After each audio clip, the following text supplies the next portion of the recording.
नमस्कार, ब्रज विजन के नए एपिसोड में आज हम चर्चा करेंगे श्री ब्रिज खंडेलवाल जी से, जो जर्नलिस्ट हैं, टीचर हैं, एक्टर हैं, राइटर हैं और यूट्यूबर भी हैं। और रिवर कनेक्ट जो आगरा का बहुत इम्पोर्टेंट कैंपेन है उसको चला रहे हैं। श्री ब्रिज खंडेलवाल अपने सत्यता के लिए जाने जाते हैं। He is a person who can call spade a spade.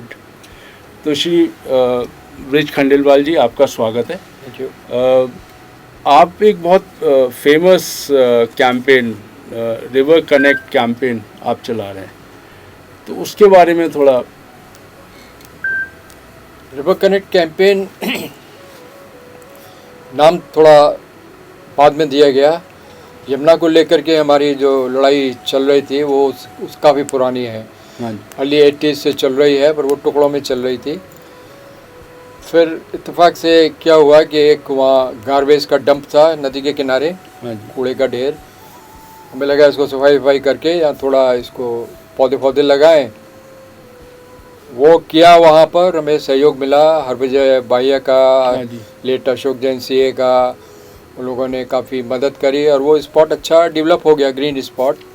फिर प्रश्न ये उठा कि इसको कैसे संरक्षित किया जाएगा, कैसे ये बचेगा, और क्योंकि अगर आप देखभाल नहीं करेंगे तो वो वापस वैसे के वैसे हो जाएगा। तो चर्चा हुई इसको लेकर के। फिर किसी ने सुझाव दिया कि यहाँ जैसे बाकी जगह होता है ऐसे यहाँ आरती की जाए यमुना की, उससे लोग इमोशनली कनेक्ट होंगे नदी से। क्योंकि देखा यह गया था कि शहरवासी भूल ही गए थे कि एक नदी भी है शहर में, और वो नाक पे रुमाल निकल के बगल से निकल जाते थे, उधर कोई रुकने को तैयार नहीं था। आइडिया हमें अच्छा लगा, तो फिर हमने उसका उसी वक्त नाम दिया रिवर कनेक्ट कैंपेन। और फिर एक एक्सपेरिमेंटल आरती शुरू की और उसके बाद मीटिंग करते थे डेली। हमने सोचा 2-4 दिन चलेगा, पर वो इत्तेफाक से ऐसे चला कि वो अभी तक चल ही रहा है और काफ़ी मोमेंटम गेन हो गया है। अभी कल रात की बात है कि वो दीवार कुछ लोग शरारती तत्व तोड़ गए थे। हाँ जी। और रातों रात नगर निगम ने बना करके सही कर कर दिया। तो हमें लगा कि बेसिकली हमने सोशल मीडिया को बहुत इफ़ेक्टिवली यूज़ किया अपने कैंपेन के लिए।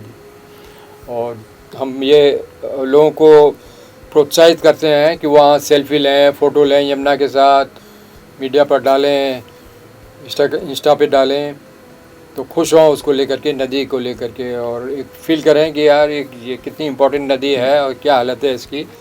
आपने एक एक्सपेरिमेंट वो भी किया था, प्रसाद में केक और वो सारी चीज़ें। हाँ, वो तो अभी भी चल रहा है। अच्छा। हम नॉर्मली खुशी मनाते हैं, और ये जो फालतू की दकियानुसी विचारधारा है कि केक हमारा नहीं है, लड्डू हमारा है, इसमें हमारा कोई विश्वास नहीं है। जिससे भी आनंद की अनुभूति हो वो काम हम करने को तैयार हैं। तो लोग आजकल तो काफ़ी बर्थडेज वगैरह भी वहाँ सेलिब्रेट कर रहे हैं आरती पॉइंट पर। अच्छी बात है। और बेसिक उद्देश्य यही है कि लोग कनेक्ट हों, इमोशनली जुड़ें, वहाँ तीज त्यौहार मनाए जाएँ, पतंग उत्सव भी होता है वहाँ पर, इतने लोग आते हैं उसमें, पूरा शहर उसमें शामिल होता है। तो बड़ा अच्छा लगता है, क्योंकि 50 साल पहले नदी किनारे ही पूरा शहर उमड़ के आता था। वो एक मेला भी होता था, मेला, तैराकी मेला, हर फेस्टिवल यमुना नदी के किनारे होता था। और मुझे याद है बचपन की, हम लोग घाट पे बैठ करके कछुओं को गोलियां खिलाते थे, और गर्मी के दिनों में तो नहाते थे, बहुत आनंद आता था। उसके बाद एक लंबा गैप हुआ, इसमें इमरजेंसी में संजय गांधी का भी रोल रहा। उसने पूरा उसको डिस्ट्रॉय करके घाट और मंदिर एक चौपाटी टाइप, वो बेसिकली वेस्टलैंड बना करके छोड़ दिया। अब कोशिश हो रही है कि लोग आएंगे लोग, तो नेचुरली प्रभाव पड़ेगा। जैसे नगर निगम के चुनाव हो रहे हैं, और रिवर यमुना आगरा के लिए बहुत इम्पोर्टेंट, चाहे आप उसका कल्चरल कह लीजिए या इकोनॉमिकल कह लीजिए, और शहर की जो गंदगी है उसके अंदर जाती है। तो आप एक कैंपेन चला रहे हैं इतनी दिन से, तो आपका क्या एजेंडा होगा जो नए मेयर हैं उनके लिए? मेयर हो या एमएलए या सांसद, एजेंडा तो एक ही है, 1 पॉइंट प्रोग्राम, कि नदी का जो पुराना गौरव है, इतिहास है, उसको वापस लाया जाए। और वो वापस आएगा पानी से। हाँ, पानी से। हाँ, river without water is nothing. हाँ जी। तो आप जो मिनिमम फ्लो है, जो सुप्रीम कोर्ट ने भी ऑर्डर किया हुआ है, एनजीटी ने भी किया हुआ है, 65 क्यूमिक्स पानी हमेशा इसमें रहना चाहिए, हाँ जी। जिससे जलचर जिंदा रहे और नदी भी जिंदा रहे। तो हमारा 1 पॉइंट एजेंडा है कि नदी को बचाइए, पानी को स्टोर करिए, इसकी सफाई करिए, पॉल्यूटेंट्स को रोकिए, और जो ऑर्डर्स हो चुके हैं उनको क्रियान्वित तो करिए। अब जो प्रत्याशी हैं लोकल लेवल के, वो तो कहते हैं ये हमारे जुरिस्डिक्शन से बाहर है। नहीं, पर नाले तो उनके जुरिस्डिक्शन में, नाला क्लियरिंग, नाले क्लियरिंग करना तो है, बिल्कुल है, और नगर निगम इस बारे में काफ़ी एक्टिव भी हुआ है पिछले काफ़ी दिनों से। क्योंकि एसटीपी हैं, मेरी कुछ दिन पहले रमन जी से बात हो रही थी, उन्होंने ककरेटा में भी एक वेटलैंड नेचुरल क्लीनिंग प्रोसेस भी उन्होंने इस्टेब्लिश किया है। हाँ, वो तो ठीक है, वो तो एक्सपेरिमेंट ही है, क्योंकि इतने बड़े पर जितना निकल रहा है वेस्ट वाटर, उसके लिए अभी फैसिलिटीज़ नहीं है। आप तो आगरा को बहुत सालों से देख रहे हैं, तो अब मतलब आज से अगर 20 साल 30 साल पहले अगर आगरा की जो स्थिति थी नालों की और आज की स्थिति में, उसमें कोई बुनियादी फ़र्क तो नहीं आया है। जितने नाले पहले खुल रहे थे उतने ही नाले गिनती में आज भी हैं। उसकी क्वांटिटी ऑफ एफ्लुएंस बढ़ गई है, जितना निकल रहा है वेस्ट वाटर, उसकी मात्रा काफ़ी बढ़ गई है। तो उसमें तो कोई बुनियादी फ़र्क आया नहीं है। आपके जो यमुना आरती पॉइंट है उसके पास ही एक एसटीपी भी भैरव नाला है, एसटीपी है, और जो चलता नहीं है बहुत बार। अभी 2-3 दिन से लगातार हम मॉनिटरिंग कर रहे हैं। वो जो कंपनी है, प्राइवेट कंपनी, उनके लोगों से भी कह रहे हैं, तो वो कूड़ा फूड़ा निकाल करके अब शुरू किया है उन्होंने। तो हम प्रेशर बना रहे हैं, और इसमें गवर्नमेंट चाहे तो ये काम 2 मिनट में हो सकता है। जी जी। क्योंकि जो problem of pollution of Indian reverse है, वो उसका मैग्नीट्यूड इतना बढ़ गया है कि वो 1-2 लोगों के एफर्ट से कुछ नहीं हो सकता है। तो आपको बिल्कुल ऑर्गेनाइज्ड मैन पावर चाहिए, मशीनरी चाहिए, रिसोर्सेज चाहिए, तब जाके। ये सिर्फ यमुना की कहानी नहीं है, देश की लगभग सारी नदियों की लगभग एक ही कहानी है। ऑलमोस्ट 63% जो सीवेज है, शहर अर्बन सीवेज, वो नदियों में जा रहा है जी। क्योंकि आपने इंतजाम कहीं भी नहीं किए हुए हैं। हम शुरू से डिमांड कर रहे हैं एक नेशनल रिवर पॉलिसी होना चाहिए, और एक सेंट्रल रिवर्स अथॉरिटी होना चाहिए। एक नदी जो कई स्टेट से निकलती है, और उसकी ओनरशिप सेंट्रल रिवर्स अथॉरिटी के हाथ में होनी चाहिए। ये रिवर डिस्प्यूट होते रहते हैं, इससे काम अटका रहता है, ये ठीक नहीं है। लेकिन आज तक कोई रिवर पॉलिसी हमारे पास, पर रिवर वाटर शेयरिंग की पॉलिसी है। हाँ, तो जिसमें अब ये यमुना के केस में तो 1994 में जो समझौता हुआ था पंजाब और यूपी और राजस्थान वगैरह का, हरियाणा का, उसमें यूपी के हिस्से में बहुत कम पानी आया। मुलायम सिंह ने साइन किया था जी।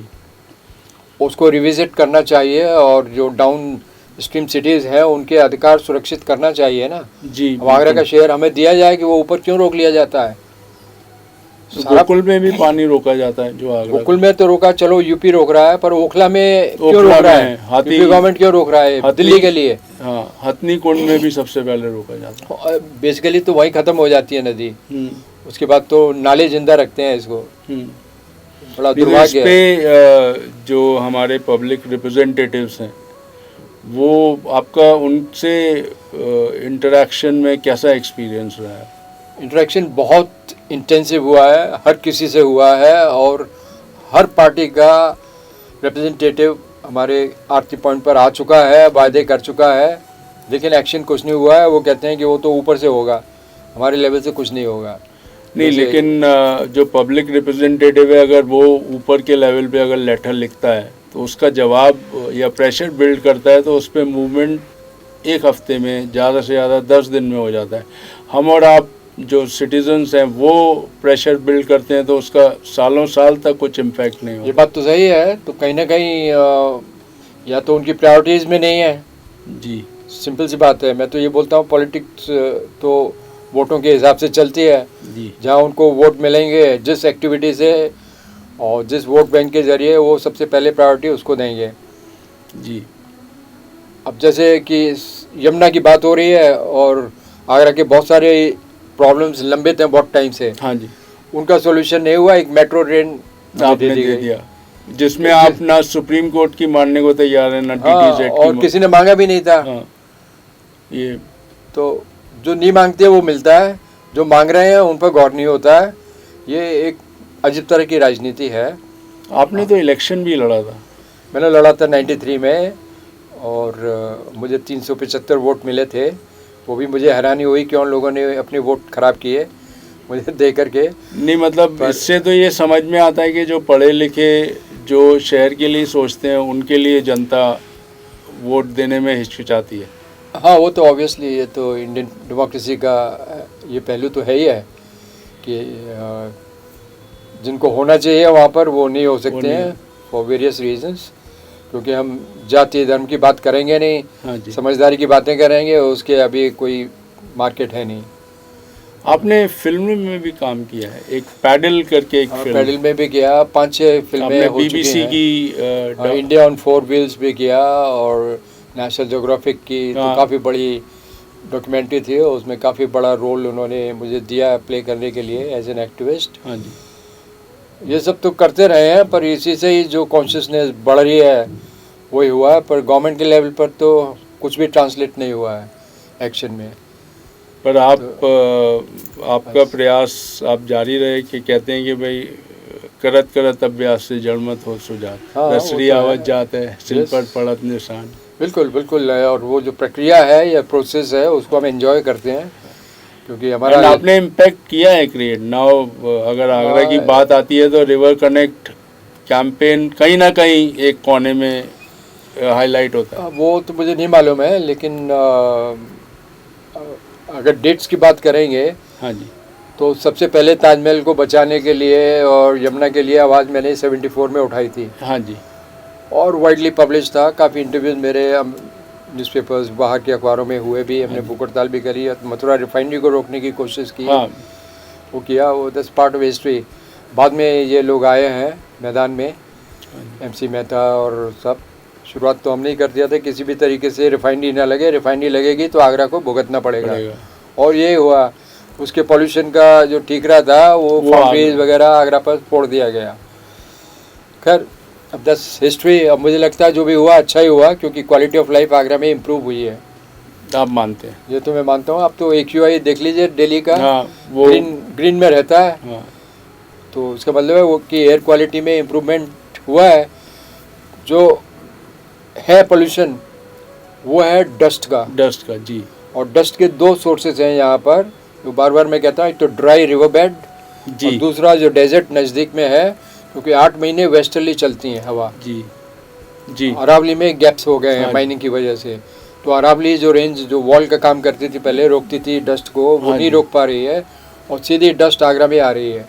जी। तो जब भी आप घर को झाड़ू लगाएंगे वो पीली पीली रेत आपको दिखाई देगी, आती है पीली। और इधर से यमुना का रिवर बेड ड्राई है, वो हवा में उड़ रहा है। अब G20 के लिए उन्होंने स्कूपिंग करा, सारा रेत निकाल करके इतना दौला के बगल में टीला बना दिया। हाँ जी। हटाने का नाम नहीं ले रहे हैं। कितनी बार कमिश्नर को बोल दिया, लिख दिया, वो करा हटा रहे हैं, टेंडर हो रहे हैं। क्या भाई, वही उड़ रही है, ध्वस्त सामने दिखाई दे रहा है, इतना बड़ा, without permission they have done it.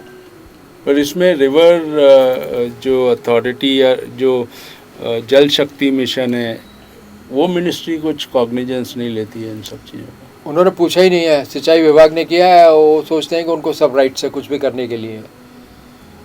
नहीं मतलब अगर क्या करें, और वही है, लंबा लीगल प्रोसेस है। कोई पिटीशन डाले, कोई वहाँ जाए, अभी कौन करेगा? हम तो क्योंकि लीगल प्रोसेस भी अभी सस्ता नहीं है, सस्ता भी नहीं है। और आपको इलाहाबाद जाना पड़ेगा अगर हाई कोर्ट। वो तो फाइनेंस की बात हो गई, वो जो टाइम लगेगा जब तक हम नहीं रहेंगे। हाँ। मैं आपसे ये जानना चाहूँगा कि जब आपने Indian institute of mass communication से जर्नलिज्म का कोर्स किया, वो एक अलग ही तरीके का डिसीज़न था, क्योंकि उस समय जर्नलिज्म 70s में was not very this thing. जो भी होते थे वो पैशन से आते थे, लेकिन आप एक ट्रेंड जो इंडिया का सबसे बेस्ट इंस्टीट्यूट है। हाँ, ये बात तो सही है, क्योंकि उस टाइम पर आप सही कह रहे हैं, ये सोचा जाता था कि जैसे कवि होते हैं ऐसे ही पत्रकार भी पैदा होते हैं। वो आप भी ट्रेंड नहीं हो सकते हैं आप। जी, लेकिन हमें लगा कि टेक्नोलॉजी आगे जाके बढ़ेगी और इनपुट बढ़ेंगे, तो फिर हमें ट्रेंड होना चाहिए विद द टाइम। और उसको how was your experience in Indian mass communication, क्योंकि आपके जो जूनियर कैटेगरी है, मतलब जो बाकी के लोगों ने किया है, वो तो काफ़ी बड़े बड़े नाम हैं। नहीं, मेरे साथ भी इत्तेफाक से बड़े बड़े एडिटर्स ही रहते थे, क्योंकि मैं 2-3 इंडियंस में से एक था। अच्छा, तो आप फॉरेनर्स को लिया जाता था, ज़्यादा फॉरेनर्स को हाँ लिया वही जाता होता था, उनके लिए ही खुला था वो। अच्छा, पर पता नहीं क्यों वहाँ के डायरेक्टर को मेरे ऊपर तरस आ गया, मैं उनको मिलने गया, उन्होंने कहा अच्छा ठीक है तुम भी कर लो। तो ये हुआ, तो सारे थर्ड वर्ल्ड कंट्रीज़ के जितने भी अच्छा, बड़े बड़े मीडिया पर्सनैलिटीज़ थे, एडिटर वगैरह, वो साथ में स्टूडेंट्स थे।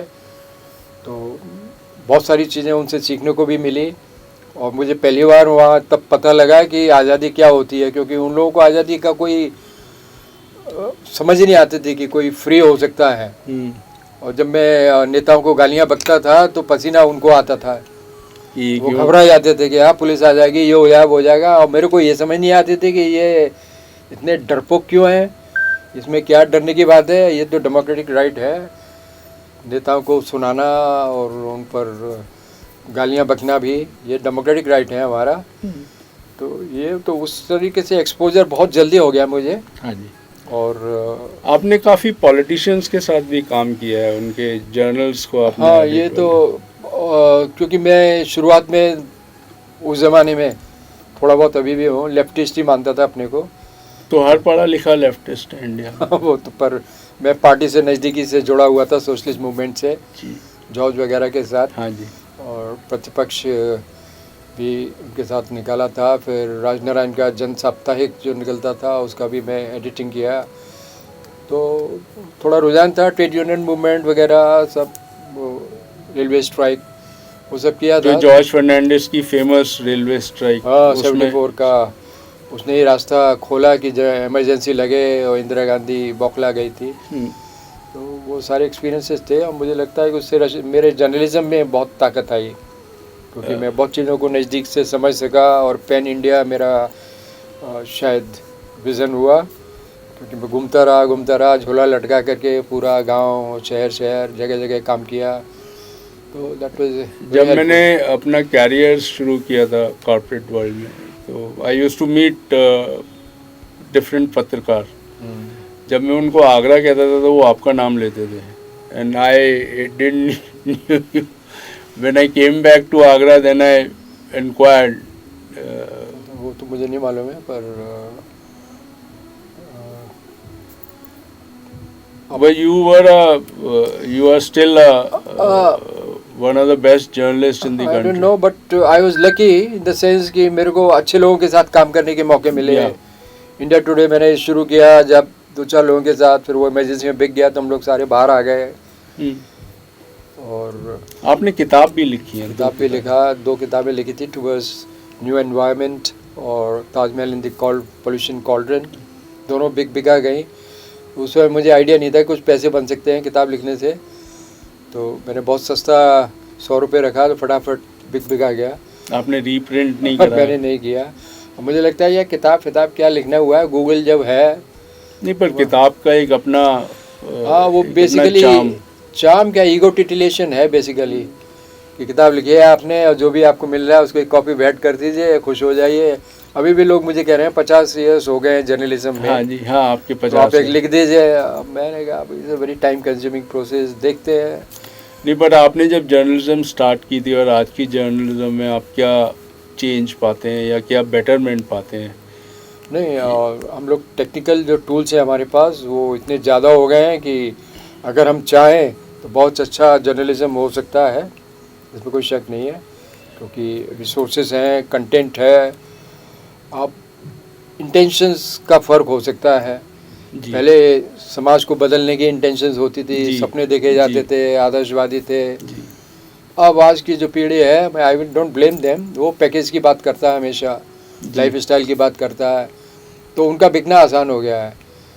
हमारा बिकना इसलिए डिफ़िकल्ट था क्योंकि हमारी कोई आवश्यकता ही नहीं थी, झोला लटकाए और चलो छोड़ो, जिसने भी गड़बड़ी करी उसको लात मारो, आगे बढ़ो, तो कुछ खोने का जैसा नहीं था। आज का पत्रकार बहुत अगर जो कमा रहा है 5 लाख रुपए महीना, उसको खोने के लिए बहुत है। जी। आपने यूट्यूब पे भी एक स्टार्ट किया है अपनी ग्रैंड डॉटर के साथ। किए तो थे वो अपने, वो एक्सपेरिमेंटल काम है, उनमें कोई कंसिस्टेंसी नहीं है जी। और न कोई कमर्शियल उसका एस्पेक्ट है।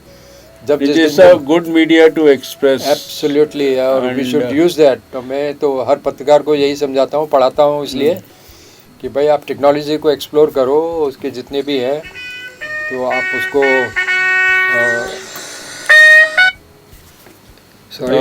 आप YouTube के जरिए से जो आपका रिवर कनेक्ट कैंपेन है उसमें बहुत धार नहीं आ सकती?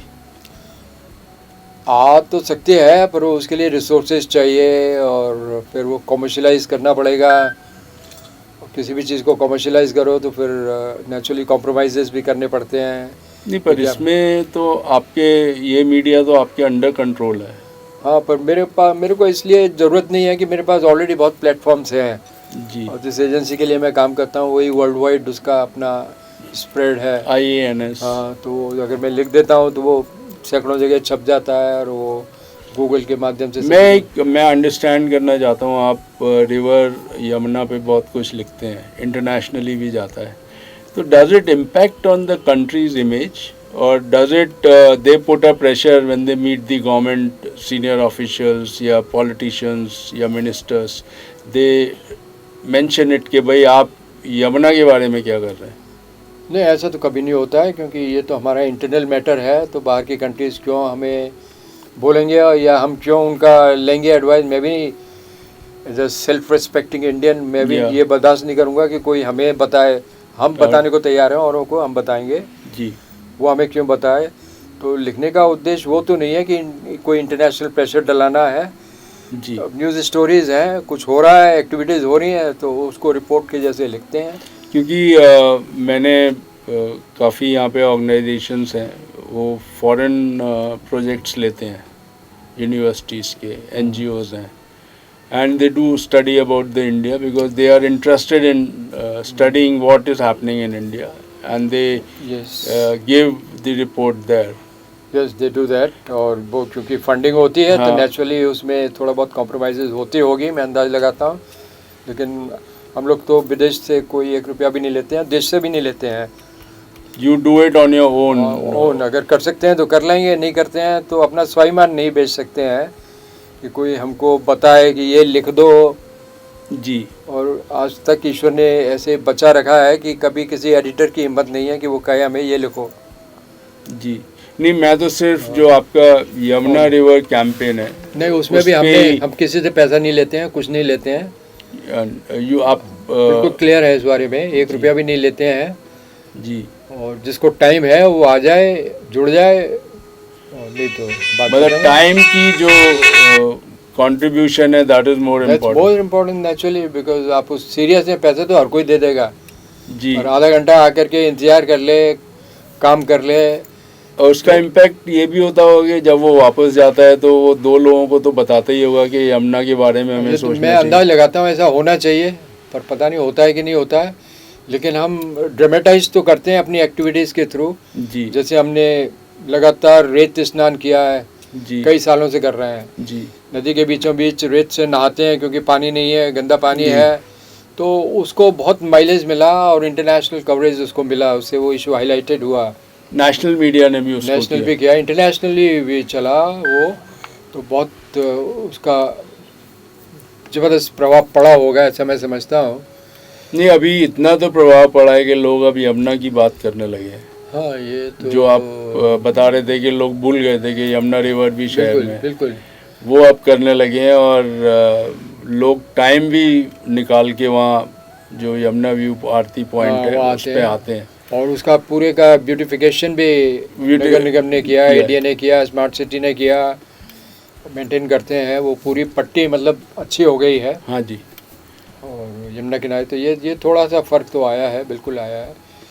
तो आशा करते हैं कि जो अब नए मेयर इलेक्ट होके आएंगे और नए पार्षद आएंगे वो इस सेंटीमेंट को समझेंगे और आपके कैंपेन से जुड़ेंगे और आगरा शहर के अंदर चेंज आएगा। बिल्कुल आएगा, हम भी ऐसे ही उम्मीद कर रहे हैं और डेमोक्रेसी में यही कर सकते हैं। जी जी, वही एज अ सिटीजन हम यही कर सकते हैं। बस हम अपना जो काम है हमारा दबाव डालने का वो करते रहेंगे, जो भी अवेलेबल ऑप्शन है उनके थ्रू हाँ जी। ये करेंगे। राइट, आपसे चर्चा करने में बहुत अच्छा लगा और आपने जो समय दिया उसके लिए बहुत बहुत धन्यवाद। My pleasure, wonderful.